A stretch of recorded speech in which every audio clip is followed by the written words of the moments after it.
السلام عليكم الصلاة والسلام على رسول الله. برزان لو بابتي فێرکاری ئەو ڕۆماندا باس لە بەرنامەیەکی زۆر گرنگەکەی ئەوش بەرنامەی کوکۆینە. ئێستا من نامەوێت بەرنامەی کوکۆین بناسێنم لە زنجیرەکان داهاتوودا باسێکی جیاوازی بەرنامەی کوکۆینەکەین لەگەڵ بەرنامەکان دیکە ئەوە لە پەیجەکەدا بەزێنین ئاگادار بن. بەڵام لێرە تەنها ئەمەوێ باس لە کڕین و فرۆشتن بکەم و باس لە نەقلی پارەکان بکەم بە بیتکۆین یان بە USDT. ئێستا حالیان خەڵک زۆر پێویستی پێ بە فێرکاریە، یعنی لەو فێرکاریەدا بە کورتی پێتانەڵێین چۆن کڕین و فرۆشتن نەکەی و باشترین کات بۆ کڕین و فرۆشتن یان شێواز میکانیزم بۆ کڕین و فرۆشتن چۆنە و چۆن بتەوێت پارە لە مین بکەیە ترەیدیگا لە ترەید بکەیەمەی. تەنها ئەو سێ چوار خاڵە لە بەشەکان داهاتوودا لە زنجیرە فێرکاریەکاندا باسی بەشەکانی دیکەشەکەین، یعنی وردەکاریەکانی هەموو ئەو بەرنامەی کوکۆین و چۆنی بەکارهێنان بۆ ئەوەی قازانجی لێ بکەی و بتوانی ترەیدی پێ بکەیت بۆ خۆت. سەرەتا ئێمە با بچینە بەشی ئەسێت. لە بەشی ئەسێت ئێستا ئێمە حالیان دوو زۆر تقریبا دەوە ڕقەمان هەیە لە ناو بەرنامەیە، بەڵام دابش بووە لە 135 لە مەینە لە 164 لە ترەیدینگە، کەواتە لە 164 کە لە ترەیدینگە بە بیتکۆینە، یعنی بیتکۆین بەرز و نزمکە پارەی ئێمەش بەرز و نزمەکە. بەڵام لە 135 کە 386 لە مەینە، یعنی پارەکە بیتکۆین بەرز و نزمیش بکە پارەی ئێمە هەروەکو خۆیە بێ. لە زنجیرەیەکی دیکەشدا ئێمە باسی USDT یەکەین. USDT چییە و ئیسیفادەکانی چییە و چۆن بەکاردێت. ئێستا ئێمە ئەمانەوێ لەو دوو شوێنە یان لە ترایدینگ ئەو $700 بخەینە سەر مەین یان لە مەین بخەینە سەر ئێمە لێرە لە کوێیەکەین. لەسەرەوە کۆبین دیپۆزت هەیە، ویزدرۆ هەیە، ترانسفێر هەیە. دیپۆزت ئەوەیە کە تۆ پارە وەرەگری لە کەسێک ناونیشانی خۆتی مۆنێری، ئەو هەروەکو فێرکاریش سەرەتایی. ویزدرۆ ئەوەیە کە تۆ پارەکان ڕاکێشی. بەشی ئەخیرین ترانسفێرە کە کلیکی لەسەرەکەی ئاوە ترانسفێر بۆ، یعنی لەو بەشانە لە بینی ئەو بەشانە تۆ چۆن ئاڵگۆڕی بە پارەکان بکەی، بیتکۆین بکەیە USDTیان USDT بکەی بیتکۆین. وەکو لێرە بیرن ئەو بڕەکانە من تەنها بە دوو بڕم هەیە و دەوەرەقە. بچین سەر بەشی USDTەکە. دایمە حالیان ئەمانەوێت لە مەین ئەو 385 ئەویش بخەینە بەشی ترەیدی. ئێستا کۆبینین فڕۆم مەین، یعنی لە مەینەوە لەسەر نووسرا فڕۆم مەین تو trading account. main account ئەخێنە trading account. وەکو وتمان لە trading account ئەو لە trading account ئەوەیە کە بەرز و نزمی کرد ئێمەش ئیسیفادەکەین. ئێستا ئۆڵەکەی هەمووی لێدەین ئەو $385 کۆنفێرمەکەین. ئێستا حالیان لە 100 پارەکەمان چۆتە ناو بیتکۆین، کەواتە بیتکۆین بەرز و نزم بکە پارەکەی منیش گۆڕانی بەسەر جەبا بین کە ئێستا من کڕیمە بین بەشەکانی دیکەش تاقی بکەینەوە. ئەوە وتمان فرۆشتن و کڕینی ڕاستەوخۆ لێرە لە بای یان لە سێر. ئێستا من بای هیچم نەماوە، ناتوانم هیچ بکڕم چونکە هیچ تێدا نییە، بەڵام پارەکانم بە بیتکۆینە، یعنی ئێستا من بیتکۆینم هەیە لە باتی پارە، دەتوانم بیفرۆشمە. کلیکی لەسەرەکەم، کلیک لەسەر سەری ئێستاکەم ئەو ناوەڕاستە لەسەر 100 یەکەم ئەگەر بنوێ هەمووی بفرۆشم یان ئەگەر بنوێ نیوەی بفرۆشم 150 یان چارێکێک لە 125 ئاوا چەندم بوێ بیفرۆشم. کلیشی لەسەرەکەم، کلیک لەسەر سەری ئاخیرەکەم وەکووە بین لێر لە خوار نووسراوە لەوەرەقە $92. ئێستا من دەست لە سێڵی بدەم یەکسەر بۆم فرۆشێ، ئەو جارە دیسانە بێتەوە پار.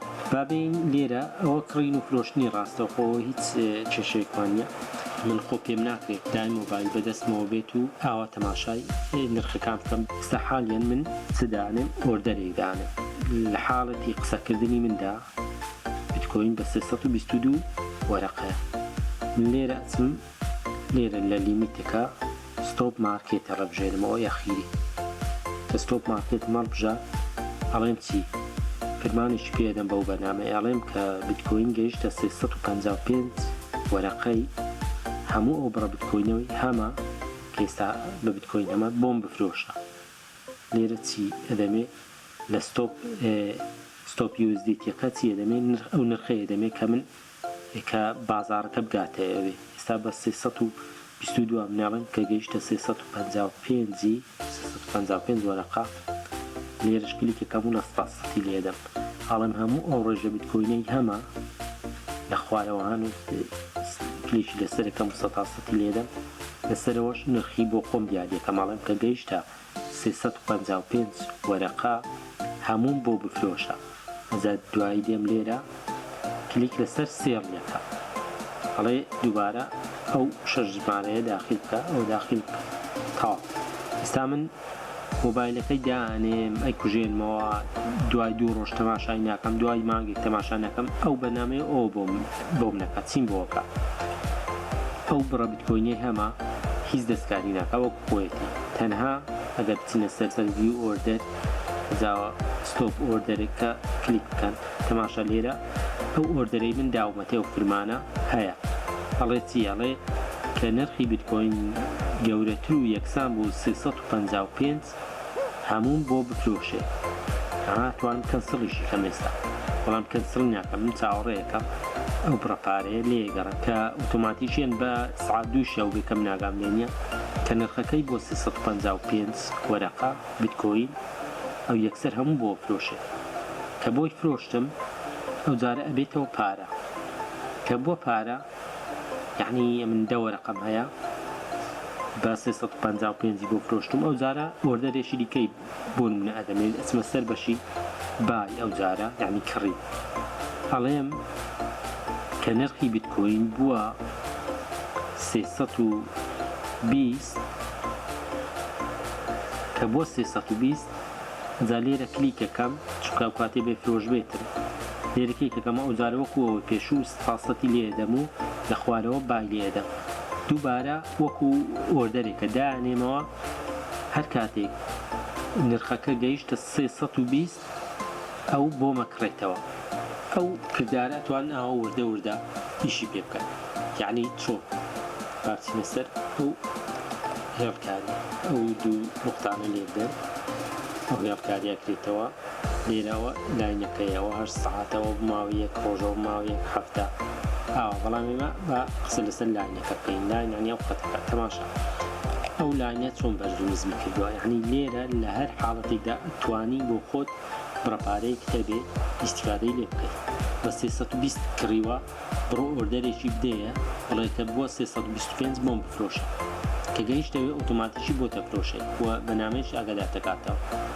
کە گەیشتە بە 325 فرۆشتت ئەو جارە دووبارە ئۆردەرێکی بدەیە بڵێ کە گەیشتەوە 320 بۆم بکڕەوە یعنی تۆ توانی بەردەوام بی کڕین و فرۆشتنی بدەیە، کڕین و فرۆشتنی بدەیە، وردە لە هەر کڕین و فرۆشتنێکدا قازانجیەکە.